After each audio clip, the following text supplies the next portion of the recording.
안녕하세요. 오늘은 마지막 주 월남 공사를 지내신 이대용 장군의 6.25와 베트남전 두 개의 사선을 넘다라는 책을 같이 살펴보겠습니다.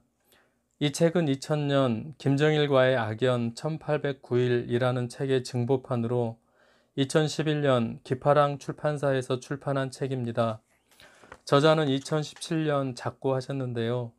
1925년 황해도 금천 출신인 저자는 본래 의사가 꿈이었습니다만 북한에서 인민학교 교사로 있다가 김구와 이승만을 비호하는 말을 했다가 인민재판을 경험하고 필사의 탈출을 감행해서 남으로 내려온 후 군에 입대해서 춘천지구에서 중대장으로서 6.25 전쟁을 맞았고 이후 압록강까지 진군하여 압록강 물을 떠왔던 그 유명한 중대의 중대장이었습니다. 최명신 장군도 북에서 교편 생활을 하다가 북의 그 불합리한 체제를 경험하고 필사의 탈출을 감행해서 남한에 와서 군인으로서, 물론 이제 이 두 분은 백선엽 장군과 같은 전략 단계에서 싸운 것이 아니고 전술 단계의 하급 장교로서 싸웠지만 나중에 월남에서는 한 분은 파월 사령관으로서 한 분은 공사로서 활약했던 현대사의 영웅들이십니다.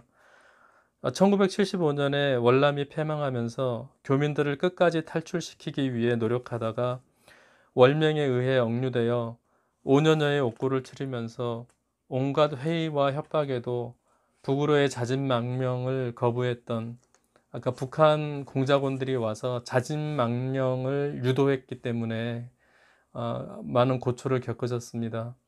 이 책 제목처럼 두 개의 사선을 넘었던 자유대안의 현대사의 영웅이셨습니다.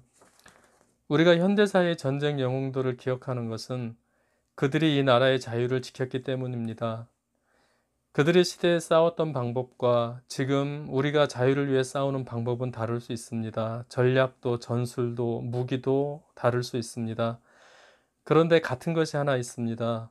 그것은 싸워 이기고자 하는 결의입니다. 그들의 의지를 우리는 높이 사고 끝내 조국의 자유를 지키고자 했던 그 생명을 건 열정을 우리는 본받아야 하는 것입니다.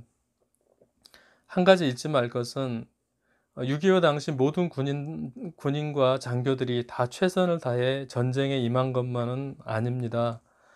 전쟁이 두려워서, 전투가 두려워서 자기 몸에 소소한 자해를 하고 후송되어 전장을 피하거나 여러 가지 수단과 방법을 사용해서 전선이 아닌 후방 지역으로 가려고 했던 장교들이 덜어 있었다는 것을 아는 사람은 아는 얘기입니다. 그러나 그것이 욕만할 일도 아닙니다. 6.25라는 전쟁 자체가 그토록 치열하고 자기 생명을 장담할 수 없는 그런 무서운 전쟁이었다는 것을 생각하게 해주는 일일 뿐인 것입니다. 그러므로 더욱 목숨을 아끼지 않고 최전방에서 쟁투를 했던 장병들의 희생과 자유를 위해 흘린 그들의 피는 너무나 숭고하고 위대한 것입니다.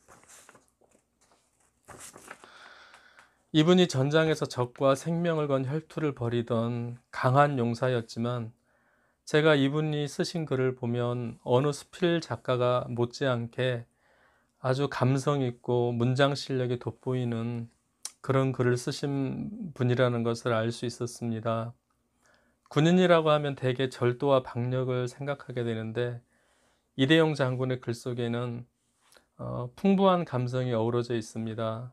그 중에서도 어렸을 때 돌아가신 어머니에 대한 생각, 어머니에 대한 어떤 그리움, 그것을 표현한 부분이 있는데요. 군인이라고 하기에는 너무나 감성적이고 또 애틋한 그런 글이어서 길지 않기 때문에 제가 한번 읽어드리겠습니다. 그리운 어머니. 어머니는 가문이 좋은 양반의 집안에서 태어나기는 했으나 경제적으로는 몰락한 가난한 농부의 딸이었다. 또한 시집 온 집도 마찬가지였다. 한때는 내노라 하는 양반 집안이었으나 경제적으로도 관직 신분으로도 크게 기울어져 시아버지는 겨우 조선조 말단 공무원인 풍현, 지금의 면장입니다. 을 하고 있는 사양족 집안이었다. 조선조 말기 시골 부인들의 글 공부가 일반적으로 그러했듯이 어머니도 한글로 쓴 이야기책을 읽을 수 있는 정도의 문자 해독 능력을 지니고 있었다. 보통 키에 얼굴이 아주 희어서 동네에서는 미인으로 꼽혔다. 현명하다고 알려져 이웃 아낙네들이 근심거리가 생기면 찾아와서 의논하고 돌아가는 것을 여러 번 봤다. 하지만 어머니는 가슴에 상처를 안고 살아가는 슬픈 여인이기도 했다. 나는 가끔 어머니가 눈물을 닦으시는 것을 보았다. 이런 자식을 그리워하는 눈물이었다. 내가 이 세상에 태어나기 전에 2명의 형제들이 있었다고 한다. 그런데 큰 형이 6살, 작은 형이 4살 때 홍역을 앓다가 며칠 간격을 두고 모두 저 세상으로 떠났다고 한다.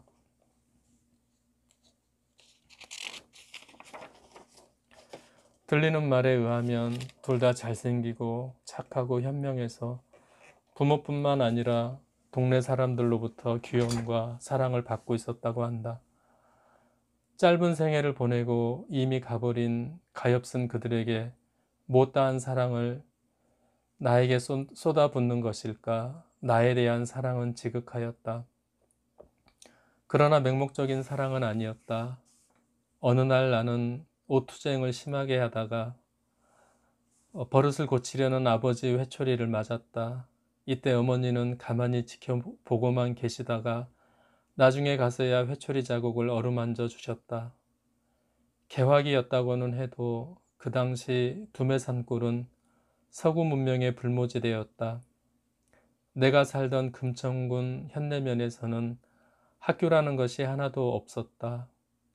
한문을 가르치는 사랑방 서당이 몇 개 있을 뿐 보통 학교에 다니려면 이웃 백마면으로 가야 했다. 이런저런 이유 때문에 우리 우복리에서는 보통 학교 다니는 학생이 한 명도 없었다. 그러나 내가 만 6살 때 백마보통학교 1학년에 입학함으로써 이 신화는 깨졌다. 그 학교의 1학년 신입생들의 평균 연령은 10살쯤 되었다.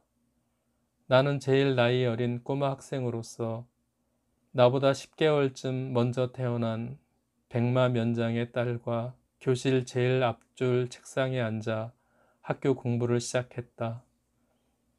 우리 집에서 학교까지는 5km가 조금 넘었으며 도중에 꽤 높고 가파른 고개가 있었다. 만 6살의 어린이에게는 아주 힘겨운 통학길이었다. 하교할 때는 어머니가 집에서 약 1km 전쯤 마중을 나와 지친 나를 업고 집으로 갔다. 나는 어머니의 등에서 따뜻하고 자비로운 모종을 느끼며 스르르 잠이 들었다가 집에 와서 어머니가 나를 내려놓을 때 단잠을 깨곤 했다. 그렇지만 이 같은 달콤한 나날은 오래가지 않았다. 여러 달 전에 해산을 하시고 산후조리 잘못으로 얻은 병환이 악화됨에 따라 늦가을이 되자 나를 업을 수 있는 힘이 어머니에게는 없어지고 말았다. 이때부터는 마중 나왔다가 내 손을 잡고 집으로 가는 것이 고작이었다. 가끔은 지팡이를 짚고 마중을 나오시기도 했다. 내 손을 잡으신 어머니의 손에서도 나는 따뜻한 사랑을 느꼈다. 어린 마음에도 어머니의 병환이 하루빨리 나아지기를 빌었다. 그러나 내가 2학년 겨울방학 때쯤인 음력 11월 26일 아침, 어머니는 어젯밤에는 소화가 잘 되었다고 이불을 걷고 일어나 앉으셔서 조반을 드셨다. 그러나 점심 나절부터 병세가 급전직하로 악화되었다. 이날 오후 철없는 내가 밖에서 동네 아이들과 함께 뛰어놀고 있는데 누님이 나를 데리러 왔다. 어머니가 나를 찾고 계신다고 했다. 약 200m 떨어진 집으로 가서 안방 문을 열고 들어서니 어머니는 안방 아랫목에 반드시 누워 이불을 가슴까지 덮고 계셨다. 어머니가 손짓으로 나를 머리맡으로 부르셨다.